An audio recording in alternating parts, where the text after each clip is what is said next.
welcome back to Chaos Creations. So I just want to give you an update and some information, and we're going to go from there.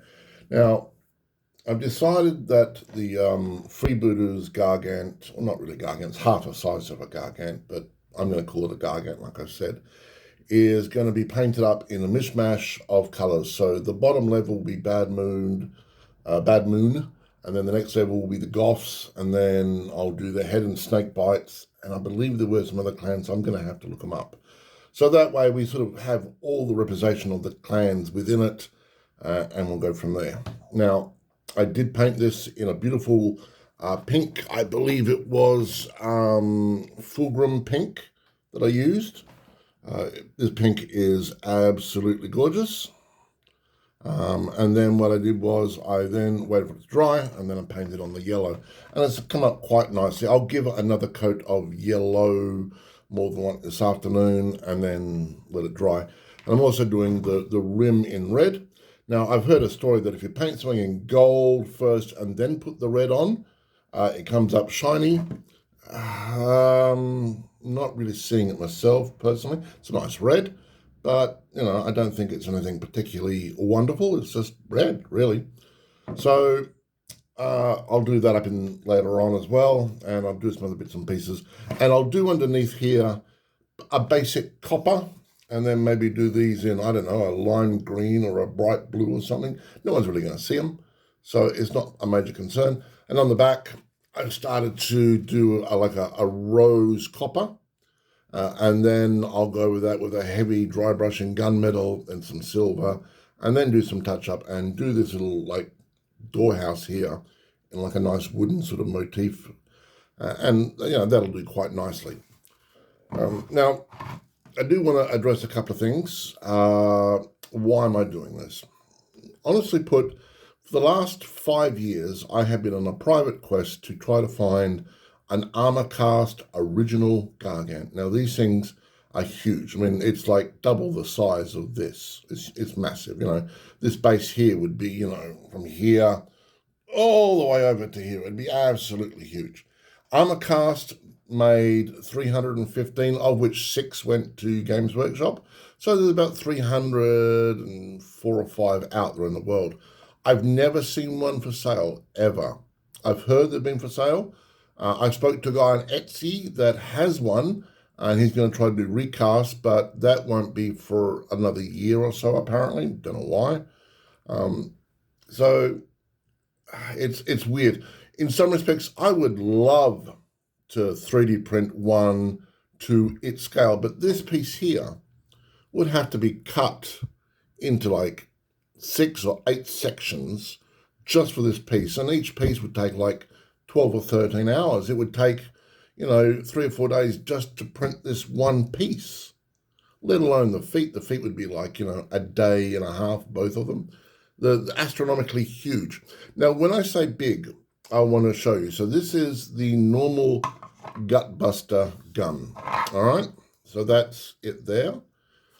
Now, this would have to be at 200%, all right? So this would have to be at 200%. So that's 200%. All right, so that's the difference. It's, monumentally huge, realistically speaking. It's massive. And that's an undertaking. That would be, I would say offhand, 8 to 10 rolls of filament, easy. And a lot of time. It would take a month and a half to print, I would say, if not longer. It'd be huge. Not huge as in size, it would be huge in size, but also the undertaking itself, that would be just disturbingly a long time. Anyway, now, that said, I have my birthday turning up in September, and if anyone out there would be interested in trying to find me an original Armorcast resin one, hint, hint, hint, hint, please go ahead. I would be absolutely surprised as all hell if I got one after so many years of looking for them and never finding them. It would be very impressive. Now, that said, I was going to use the yellow, this stuff, which is a metallic lightning lemon. Now, if anyone has this, you'll notice the fact that it looks a beautiful, vibrant metallic yellow until you put it on, and then you realize it goes like a horrible tarnish browny gold when it dries. Not particularly great. And I also picked up this, which is a wreath paint, and this was like on special at my